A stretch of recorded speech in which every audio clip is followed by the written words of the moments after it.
हरिराम शुक्ल जी का जन्म हुआ और बाल काल में आपने सरस्वती मंत्र को सिद्ध कर लिया। हमें याद है सरस्वती मंत्र, और हमने खूब उसकी उपासना भी की है, और उसी कृपा से कि आप सबको कथा सुना रहे हैं।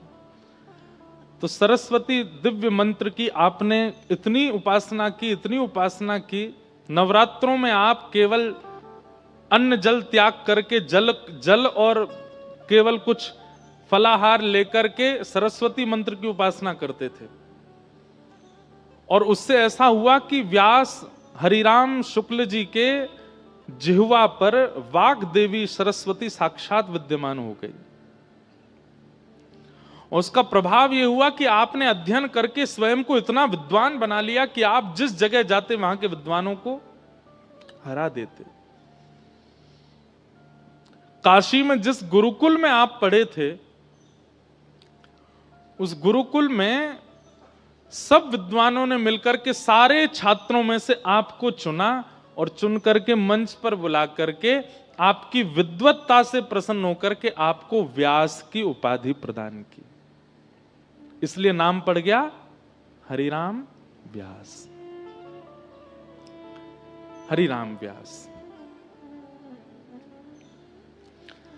एक दिन हरिराम व्यास जी के मन में आया कि क्यों ना मैं पूरी पृथ्वी पर दिग्विजय करूं। अच्छा, एक तो विद्वान, दूसरे रूपवान, सुंदर रूप भी था, और तीसरा ओरछा के एवं ओरछा के आसपास के राजघरानों के ये कुलगुरु भी थे।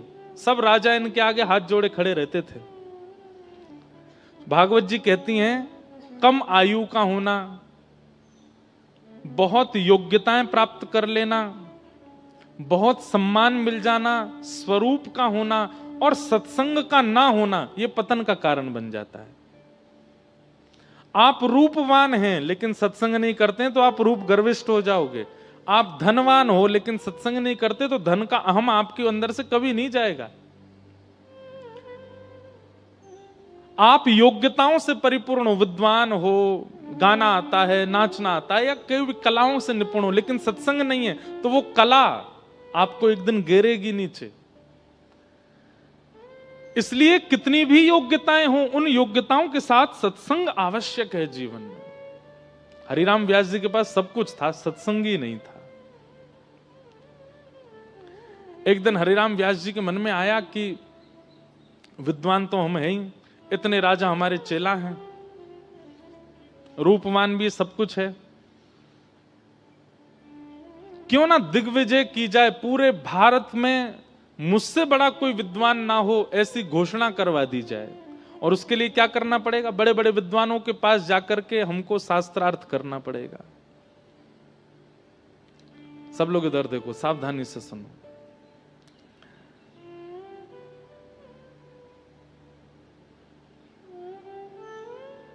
तो उस समय पर ये छपाई मशीन तो होती नहीं थी, तो हरिराम व्यास जी स्वयं ग्रंथ लिखते थे। गुरुदेव से सुना हुआ ग्रंथ याद करके फिर उस ग्रंथ को पूरा आद्योपांत लिखते थे। और ऐसे ग्रंथों की अनेकों बैलगाड़ियां उनके साथ में ही चलती थीं। लोग बागों के बक्साओं में कपड़ा रहते, लेकिन उनकी बैलगाड़ियों में ग्रंथ ही ग्रंथ रहते, और स्वयं लिखित ग्रंथ। उन ग्रंथों को लेकर के हरिराम व्यास जी शास्त्रार्थ दूर, उनके ग्रंथों के नाम सुनकर के बड़े बड़े विद्वान तो वहीं से हाथ जोड़ के भाग जाते थे, बोले हमने तो ये ग्रंथ ही नहीं देखे, इनसे शास्त्रार्थ क्या करेंगे। और सुना ये ग्रंथ इन्होंने खुद लिखे हैं।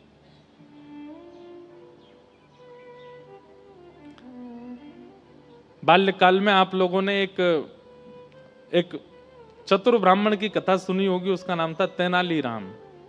सुनी? याद किसी को भी नहीं होगी कोई कथा, पर तेनालीराम की कथा सबने सुनी है। तेनालीराम एक बार एक राजा के यहां गए,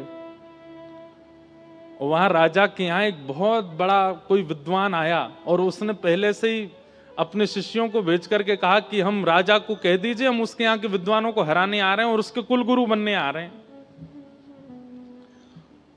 तो राजा बोले भैया हमारे गुरुजी तो कहीं गए हुए हैं और ये विद्वान आ रहा है, आकर के सबको हरा देगा, खुद आकर के हमारा गुरु बन जाएगा, इसको कैसे रोका जाए। तो तेनालीराम, एक तो होता है कि अनपढ़ गंवार, एक होता महागंवार, एक होता वज्र गंवार। वज्र बिल्कुल कुछ जानते ही नहीं है। तो तेनालीराम बोले, बोले हम लड़ेंगे, हम शास्त्रार्थ करेंगे। राजा बोला आपको आता है सब? बोले वो तो हम बाद में बताएंगे हमको क्या क्या आता है, आप तो केवल उसके सामने हमको शास्त्रार्थ करने दो। तो सामने वो विद्वान आकर के बैठ गया। विद्वान आकर के बोला, हां जी किस विषय पर शास्त्रार्थ होगा? तो तेनालीराम बोले, जो तुमको विषय बढ़िया लगता हो वहां से प्रारंभ करो। तो विद्वान बोला, हमारी छोड़ो, आप बताओ कोई शास्त्र का नाम, उस पर करेंगे। तो तेनालीराम ऐसे व्यंग में हंसने लगे, बोले हमारे शास्त्र पर तुम बोलने की अभी काबिलियत नहीं रखते, तुम बोलो, हम उस पर बोलेंगे। बोले नहीं नहीं नहीं, अब तो तुम्हारा ही शास्त्र सुनना है मुझे। कौन सा शास्त्र है? तो तेनालीराम बोले ठीक है, तो हम बता दें? बोले हाँ। बोले तिलकाष्ठ महिषबंधनम, चलो इस विषय पर चर्चा होगी। विद्वान बोलो कौन सा शास्त्र? बोले तिलकाष्ठ महिषबंधनम। तिलकाष्ठ महिषबंधनम। अब सामने जो विद्वान बैठा था उसने अपने चेलाओं को देखा, बोले ये शास्त्र तो हमने कभी सुना ही नहीं। तो सब चेला बोले गुरुजी भलाई इसी में कि यहां से ऐसे ही चल दो, कहीं हमने शास्त्रार्थ किया और आपने शास्त्र का ही नाम नहीं सुना और इसने कहीं दो चार और बातें बोल दी, आपसे उत्तर नहीं देवा तो नाक और कटेगी हमारी। तो बेचारा वो विद्वान, उसको लगा कि भैया हमने तो इस शास्त्र का नाम ही नहीं सुना। तेनालीराम ने उसको खूब सुनाई, खड़ी खोटी सुनाई और कहा आ जाते हैं, आइंदा कभी मत आना इस नगर की ओर, तो मुंह उठा के भी मत देखना, देख लेना एक शास्त्र बोला, अभी तो ऐसे मुझ पर 56 करोड़ शास्त्र और रखे हैं। विद्वान बोला क्षमा कर दो, हम जा रहे। चला गया। पीछे राजा बैठा था। राजा के पास भी विद्वान तो बहुत थे, सब विद्वानों ने घेर लिया तेनालीराम को। बोले अरे ये तिलकाष्ठ महिषबंधनम ये कौन सा शास्त्र है? बोले कोई शास्त्र नहीं है, तिलकाष्ठ मतलब तिल को ठठुआ और महिषबंधनम मतलब भैंस को बांधने वाली रस्सी। हमने उसी को संस्कृत में बोल के कह दिया इस शास्त्र पर शास्त्रार्थ करो, और डर के मारे भाग गया। राजा बोला भैया तुम विद्वान तो नहीं हो लेकिन बुद्धि तुम्हारी खूब तेज है। और फिर एक विद्वान के द्वारा तेनालीराम को फिर अध्ययन करा के विद्वान बनवाया। तो शास्त्रों का नाम उल्लेखित करके उस पर शास्त्रार्थ होता था। हरिराम व्यास जी की तो पोथियों के नाम पढ़ करके विद्वान घबरा जाते थे। किसी ने कहा बोले आप कहां पूरे विश्व पर दिग्विजय करेंगे, भारत में सर्वश्रेष्ठ स्थान काशी। ऐसा कहते हैं काशी जो है ना वो देवाधिदेव महादेव की जिह्वा है। क्या है? जिह्वा। काशी में जब ब्राह्मण बोलते हैं तो उनके स्वर को उनका स्वर ना माना जाए, वो महादेव का ही स्वर है।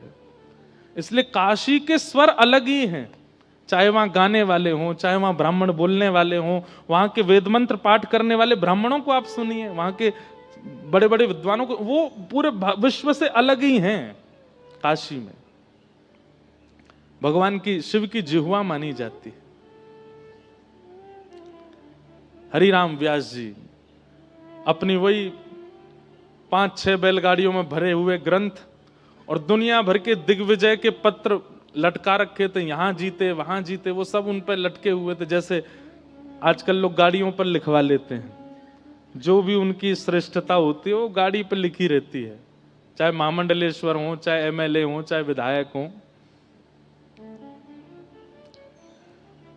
हरिराम व्यास जी पूरी बैलगाड़ियों पर लगवा करके और पहुंच गए। सब ब्राह्मण समझ गए, बोले भैया ये हरिराम व्यास को व्यास से जीतना सामान्य बात नहीं है। ये बहुत विद्वान है। वाग्देवी सरस्वती की कृपा है इनके ऊपर, इन्होंने सरस्वती मंत्र को अभिमंत्रित कर रखा है, इनकी जिह्वा पर सरस्वती नर्तन करती है। कैसे जीतेंगे हम इनसे?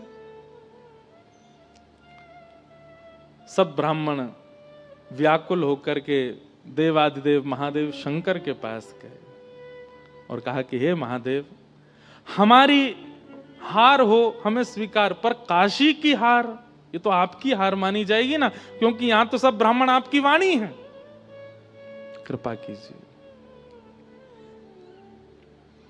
सब ब्राह्मणों ने जाकर के प्रार्थना की कि हे महादेव, अब आप ही हमारी रक्षा करो। हरिराम व्यास आ रहे हैं। हरिराम व्यास जी की शोभा यात्रा निकली महाराज, पूरा काशी पुष्प भी बरसा रहे हैं, तो थर थर कांप करके बोले कि अब ये हरा के जाएंगे हमको।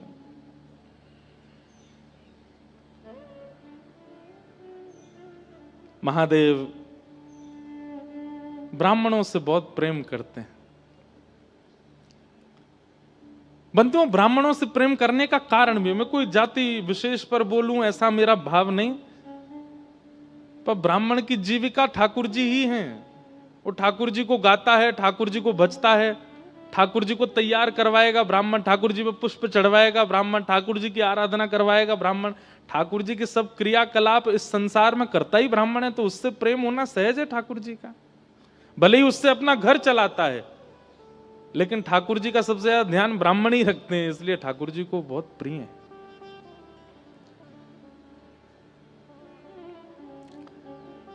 ब्राह्मणों की आराधना सुनकर के महादेव बोले अब हम जाएंगे, और एक दिव्य दीनहीन से ब्राह्मण का रूप धारण करके महादेव पहुंचे हरिराम व्यास जी के पास। व्यास जी संध्या से निवृत्त होकर के प्रसाद आदि पाकर के बैठे थे, प्रतीक्षा कर रहे थे कोई शास्त्रार्थ करने आए। बाहर द्वार पर दो सेवक खड़े थे, तभी शंकर जी ने जाकर के कहा प्रणाम, हम व्यास जी से मिलने आए हैं। सेवकों ने भीतर जाके कहा, बोले महाराज द्वार पर एक ब्राह्मण आया है। हरिराम व्यास जी बोले बुलाओ बुलाओ बुलाओ, उससे तो हमको शास्त्रार्थ करना है। और तुरंत अपना आसन सुव्यवस्थित किया, ग्रंथ निकाल करके रख लिए, और जैसे ही महादेव पहुंचे, बिल्कुल साधारण सी धोती है, साधारण सा गमछा डाला हुआ है, दीनहीन से ब्राह्मण, पतले दुबले, एक एक नस दिखाई दे रही है। उनकी दीनता, सरलता, दैन्यता देख करके हरिराम व्यास जी बोले महाराज, आपका रूप स्वरूप देख करके तो ऐसा लगता है मैंने एक श्लोक भी यदि बोला तो कहीं आप गिर ना जाओ। आप शास्त्रार्थ करने आए मुझसे? महादेव बोले नहीं नहीं, हम शास्त्रार्थ करने नहीं आए, हमने पूरे काशी में आपकी प्रशंसा सुनी, आप बड़े विद्वान हैं, आपके पास सारे प्रश्नों के उत्तर हैं, सारे ग्रंथ आपको कंठस्थ याद हैं। हम तो अपनी एक जिज्ञासा लेकर के आए हैं आपसे पूछने। हरिराम व्यास जी बोले पूछो। बोले महाराज आप इतने विद्वान हैं, ये बताइए अत्यंत विद्या प्राप्त करने के बाद उस विद्या का फल क्या मिलता है? विद्वान होने के बाद उसका फल क्या मिलता है? जैसे धनवान होने के बाद इच्छाओं की पूर्ति, कुछ चाहो वो इच्छा पूरी हो जाती है, ऐसे विद्वान होने के बाद उसका फल क्या मिलता है? हरिराम व्यास जी बोले कोई पूछने की बात है? विद्या ददाति विनयम, विद्या से विनय आता है, विद्या से दीनता आती है, और सबसे बड़ी बात विद्या से विवेक प्राप्त होता है। विवेक किसे कहते हैं? सही और गलत की पहचान, इसको विवेक कहते हैं। बहुत ध्यान से सुनिएगा, एक कैसा ट्रांसफॉर्मेशन है हरिराम व्यास जी के जीवन में, कहां वो पूर्व के हरिराम व्यास और कहां वो बाद के हरिराम व्यास, महादेव की कृपा। हरिराम व्यास जी बोले विवेक होता है, विद्या से विवेक की प्राप्ति होती है। अच्छा, विवेक किसको कहते हैं? बोले सही और गलत की पहचान, इसको विवेक कहते हैं। महादेव बोले तो इसका मतलब आपको भी विद्या का फल नहीं मिला? हरिराम व्यास जी बोले मतलब?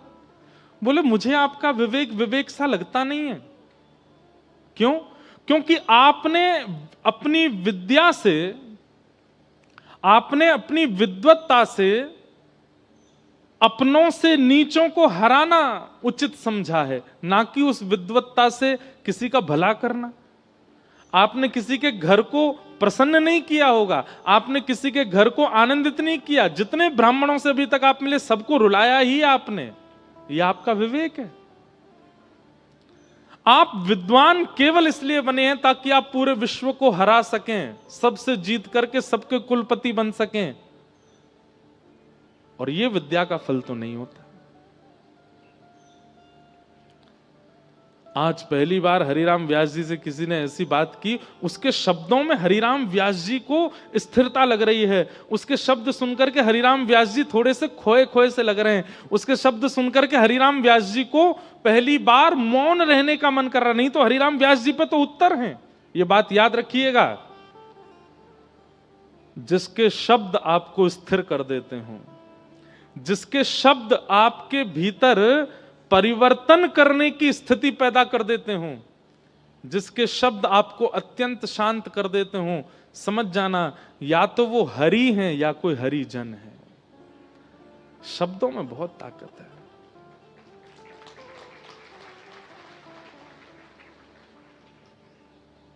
अगर मुझसे पूछा जाए पूरे विश्व को कौन चला रहा है, तो शब्द।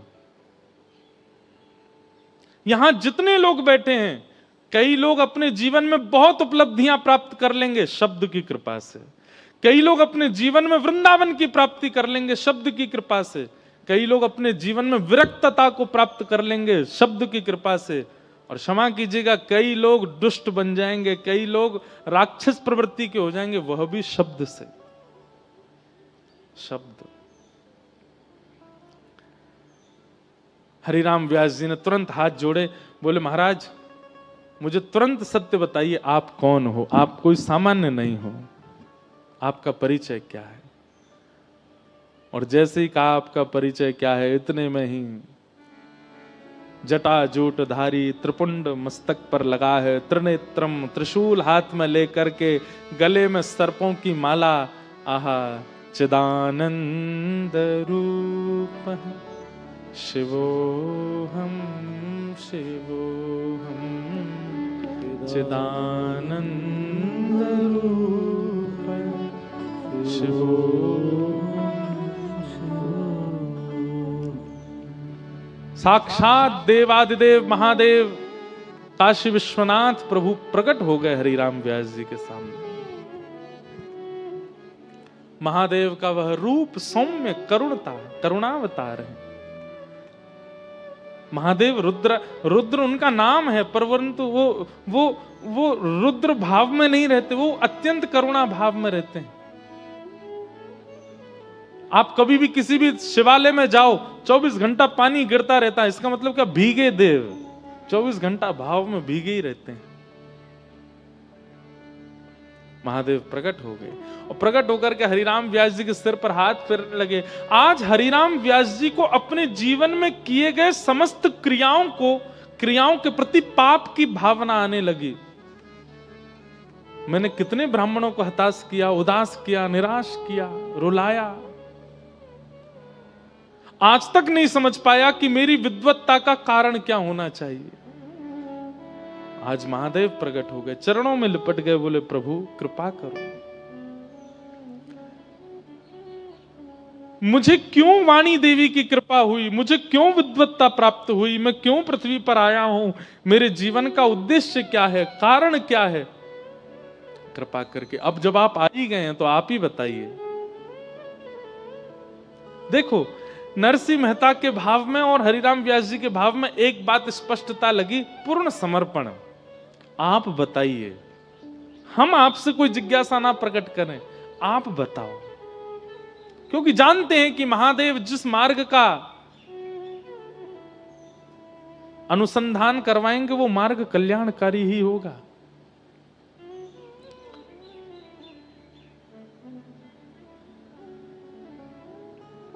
महादेव हाथ फेर करके हरिराम व्यास जी से कहते हैं, व्यास जी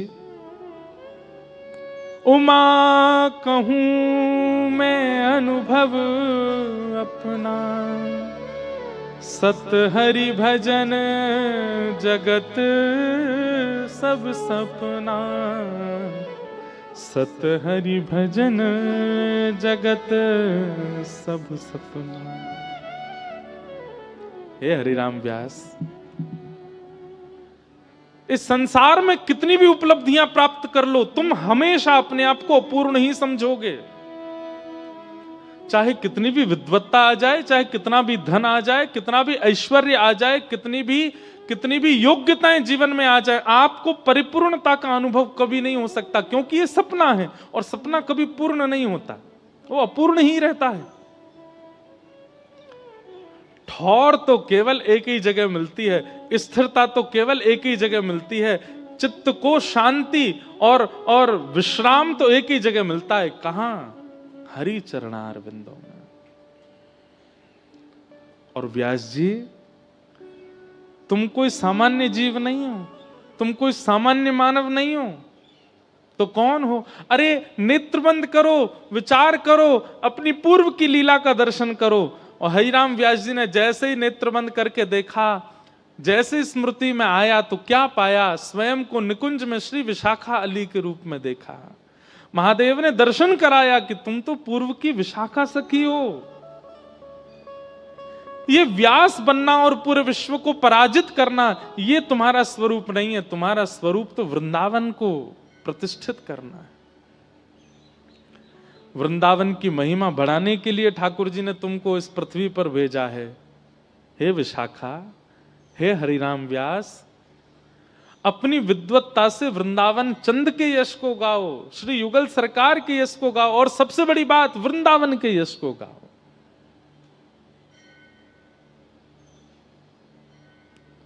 हरिराम व्यास जी के नेत्र सजल हो गए। पूरी रात व्यास जी सोए नहीं, काशी में पड़े पड़े केवल और केवल श्री वृंदावन हे वृंदावन, श्री वृंदावन हे वृंदावन, रात भर वृंदावन का स्मरण करते रहे।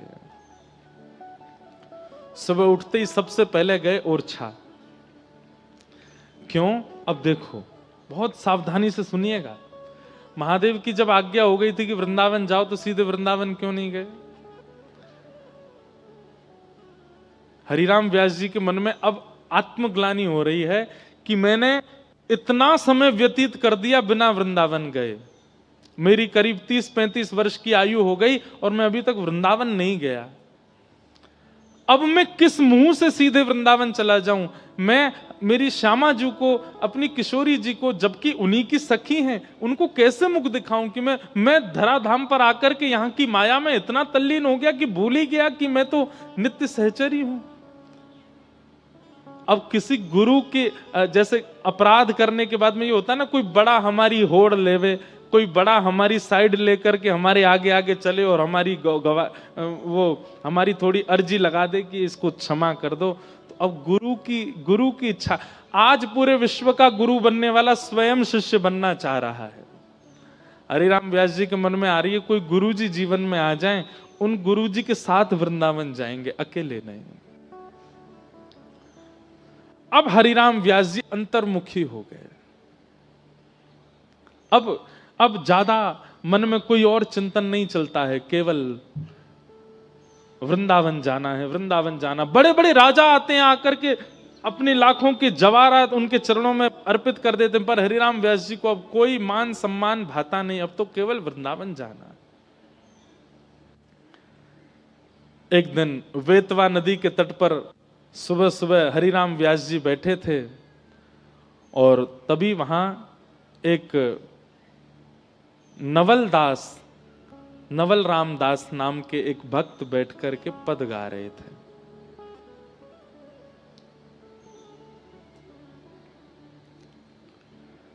आज अति राजत दंपति भोर, सुबह सुबह का राग गा रहे थे। बहुत सावधानी से सुनिएगा। अगर हम हरिराम व्यास जी का पूरा चरित्र कहें ना, तो पद ही पद हैं उसमें, इसलिए बहुत सावधानी से सुनो।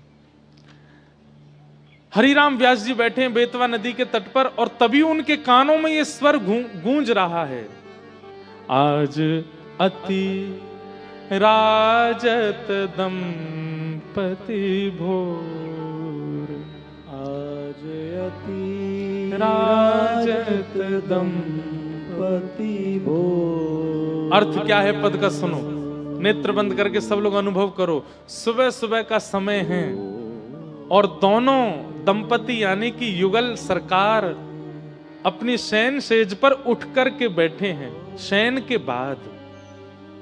और कैसे लग रहे हैं दोनों? सूरत रंग के रस में भीने, सूरत रंग के रस में भीने, नागरी नवल किशोर, नागरी नवल किशोर।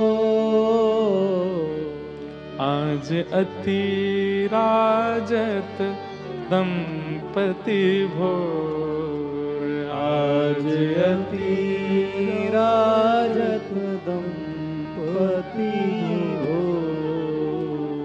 आसन पर भुज दिए विलोकत, आसन पर भुज दिए विलोकत।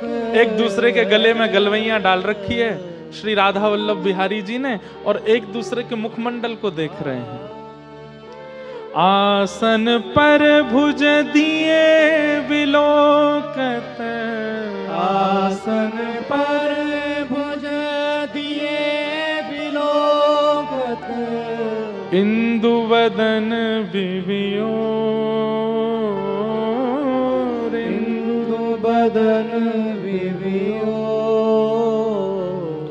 करत पान रस मात परस्पर, करत पान रस मात परस्पर।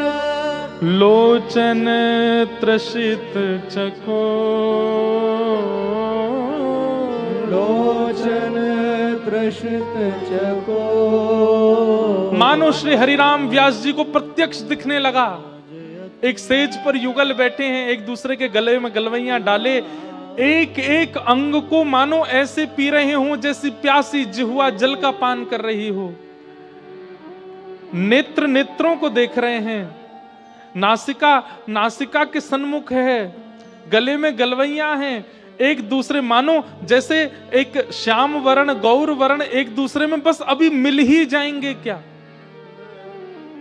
हरिराम व्यास जी को बेतवा नदी ओरछा में बैठे बैठे दिखने लगा यह प्रत्यक्ष। शब्द झकझोर रहे हैं हरिराम व्यास जी के हृदय को।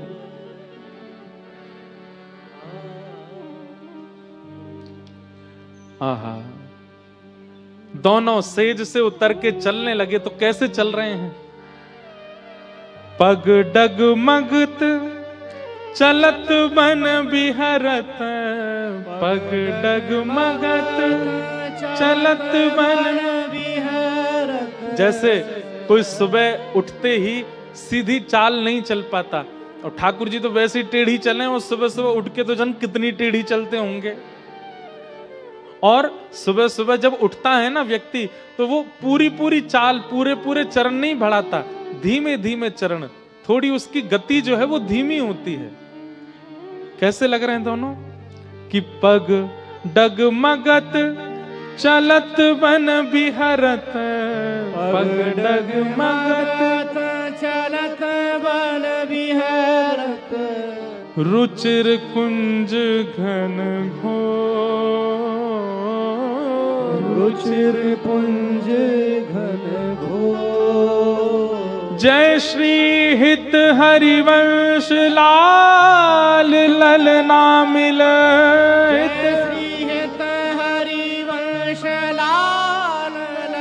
जय श्री हित हरिवंश लाल ललना मिल। हरिवंश लाल ललना मिल। हियो सिरावत मोर, हियो सिरावत मोर। हाँ हियो सिरावत मोर, हियो सिरावत मोर, आज अति राजत दंपति भोर, आज अति राजत दंपति भोर। हरिराम व्यास जी बैठे तो थे समाधि में, लेकिन जब नेत्र खुले तो रोम रोम मानो अश्रु जल से भर चुका हो। प्रश्वेत के बिंदु माथे पर आ गए, हृदय बिल्कुल व्याकुल, और यह शब्द मानो जैसे उनके कानों में ऐसे गूंज रहे हैं कि प्रत्यक्ष सामने सेज पर युगल सरकार बैठे हों। आप दौड़ करके तुरंत नवलदास जी के पास गए और जाकर के चरणों में गिर गए। बोले भगवान, मैंने शब्द तो बहुत सुने जीवन में, लेकिन पहली बार ऐसे शब्द सुने हैं जिन शब्दों से प्रत्यक्ष प्रियालाल के दर्शन हो रहे हैं। इन शब्दों के रचयिता कौन है? किन्होंने इन शब्दों को आविष्कृत किया है? कौन इन शब्दों को गा रहा है, जिन शब्दों में इतनी सामर्थ्य है कि दूर बैठा कोई व्यक्ति भी प्रियालाल के प्रत्यक्ष दर्शन कर ले। यदि इस शब्द के रचयिता के प्रत्यक्ष दर्शन और उनकी शरणागति मिल जाए तो इसका मतलब तो प्रियालाल को गोद में बैठा देंगे। मुझे बता दीजिए ये किन के शब्द हैं?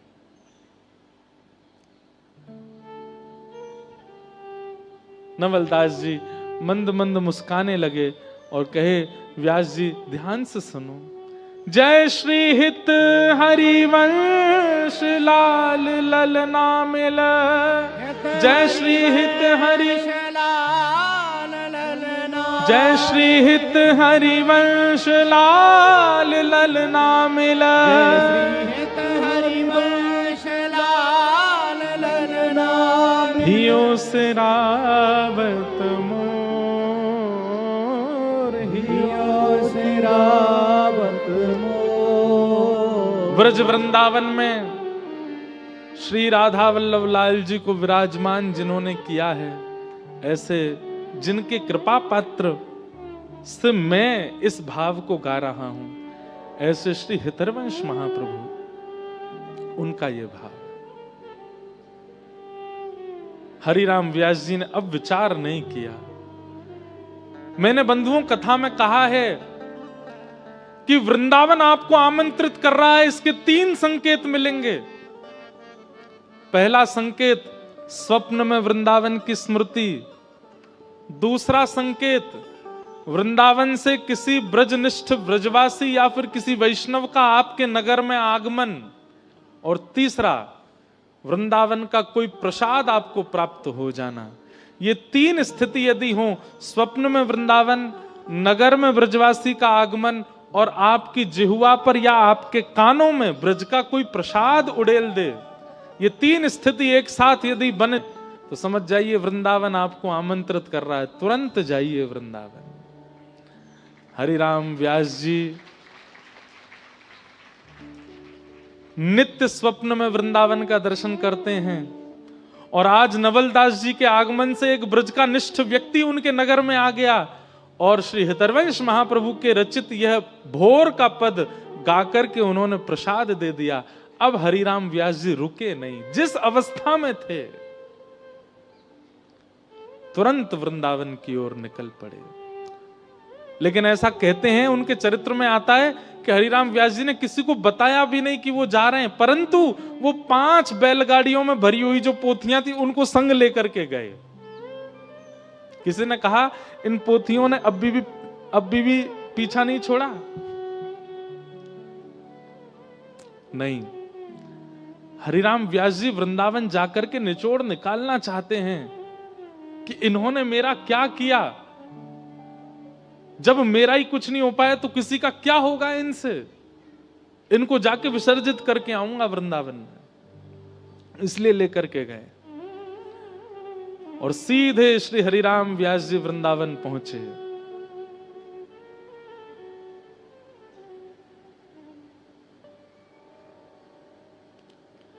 और वृंदावन में श्री राधा वल्लभ जी के मंदिर गए। राधा वल्लभ जी का दर्शन करके श्री हरिराम व्यास जी ने एक पद गाया। हमने कही ना, आज तो पदों की झड़ी लगेंगी हरिराम व्यास जी के चरित्र में।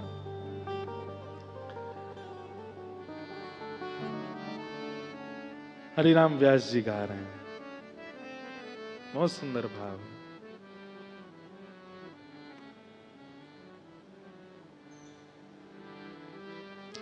राधा वल्लभ मेरो प्यारो, राधा वल्लभ मेरा प्यारो।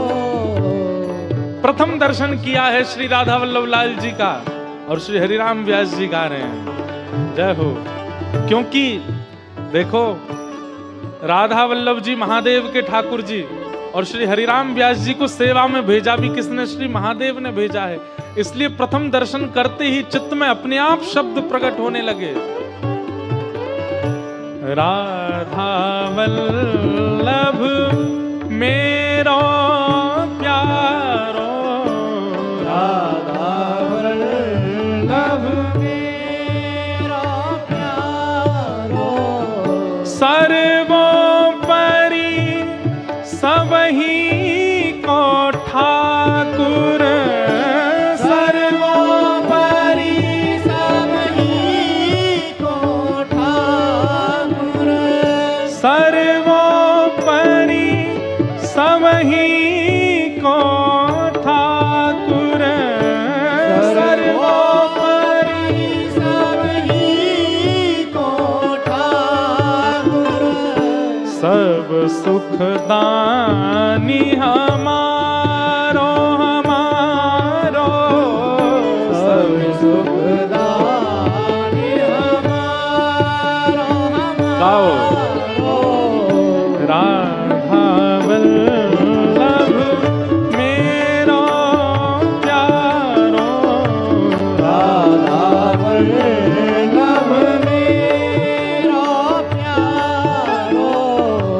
राधा वल्लभ मेरो प्यारो, राधा वल्लभ श्री राधा वल्लभ लाल की जय।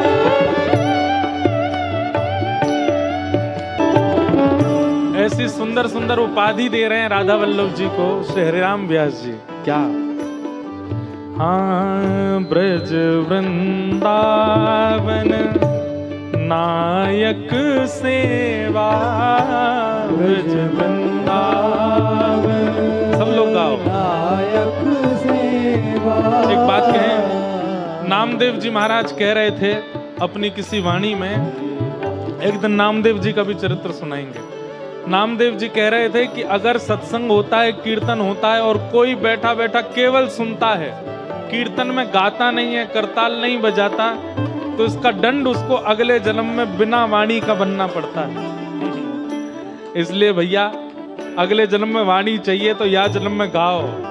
और एक बात बताएं, अगले जन्म में जन्म ही नहीं चाहिए तो या जन्म में गाओ, गानो पड़ेगो। इतने सुंदर शब्द हैं और श्री व्यास जी के शब्द हैं। हाँ, ब्रज वृंदावन नायक सेवा, ब्रज वृंदावन नायक सेवा। लायक श्याम उजियारो, नायक श्याम उजियारो।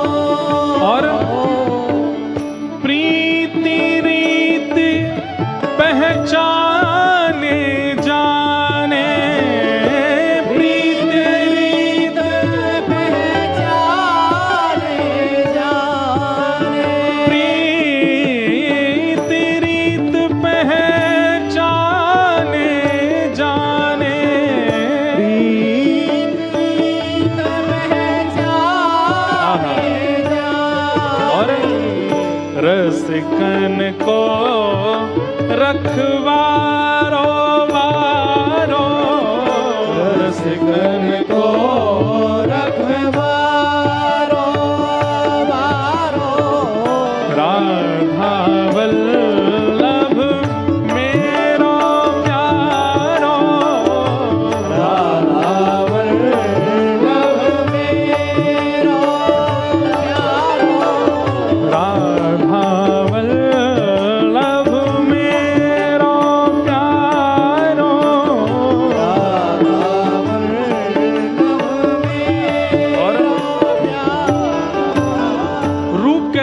राधा वल्लभ जी का।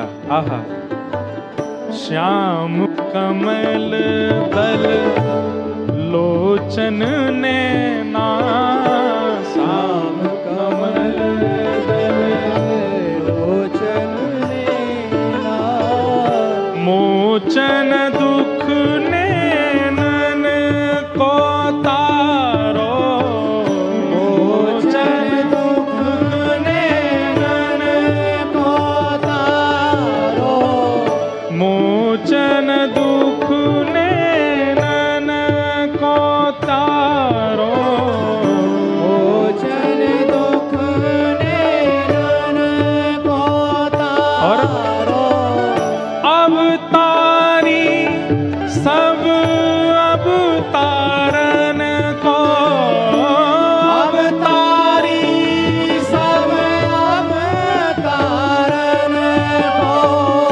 अवतारी सब अवतारन को, अवतारी सब अवतारन को, महतारी महतारो तारो, महतारी महतारो तारो, राधा वल्लभ मेरो प्यारो, राधा वल्लभ मेरो प्यारो, राधा वल्लभ मेरो प्यारो।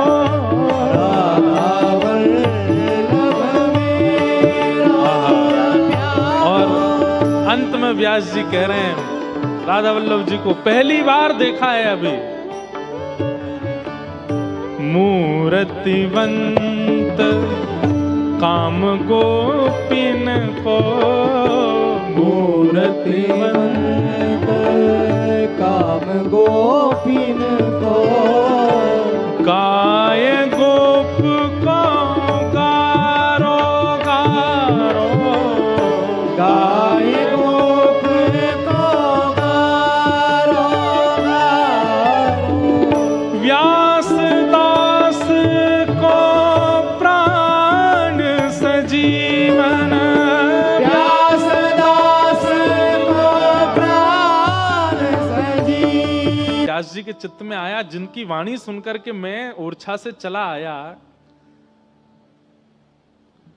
अब हैं तो विद्वान ही ना पूर्व के, तो थोड़ी बहुत स्थिति तो जान ही सकती ना मन की। मन में ऐसा भाव आया, थोड़ा परीक्षण तो करूं, हरिराम ये हितरवंश महाप्रभु जी का भजन है कैसा, जिनको हम अपना गुरु बनाने जा रहे हैं उनका परीक्षण तो करें। वैसे ये होना नहीं चाहिए स्वभाव, कभी गुरु का परीक्षण मत करो। पर व्यास जी तो पूर्व के विद्वान हैं, इसलिए स्वभाव से मारे परीक्षा लेने लगे। और परीक्षा कैसे लेने लगे? मुझे तो अभी दर्शन करना है, मेरे पास समय नहीं है, मुझे तो अभी मिलना है, मैं इतनी दूर ओरछा से चल के आया हूं, अब मुझसे प्रतीक्षा नहीं हो रही, मुझे तो अभी मिलना है। सेवकों ने जाकर के महाप्रभु जी से कहा, बोले एक हरिराम व्यास जी करके आए हैं, नाम तो सबने सुना ही था, बहुत विद्वान हैं, और रुक नहीं रहे, कह रहे हैं मुझे तो अभी दर्शन करना है। व्यास जी प्रसाद बना रहे थे, राधा वल्लभ जी का बोले बुलाओ भीतर। महाप्रभु जी प्रसाद सिद्ध कर रहे थे, हरिराम व्यास जी गए। आहा, रूप देखते ही महाप्रभु जी का आधा प्रश्न तो भूल ही गए। महाप्रभु जी को ही निहारने लगे, पहले राधा वल्लभ जी में अटके, अब महाप्रभु जी में अटक गए, अब उन्हीं को देखने लगे। तो महाप्रभु जी ने कहा, विराजिए विराजिए विराजिए। कुछ सिद्ध कर रहे थे चूल्हे पे, तुरंत आपने वस्त्रों से पकड़ के चूल्हे पे से सामग्री नीचे धर दी और अग्नि को ठंडा कर दिया। व्यास जी प्रश्न तो भूल ही गए थे, लेकिन बोल आप ये भगवान, मैं आपकी सेवा में विक्षेप नहीं डालना चाहता था, ये आप क्या कर रहे हैं?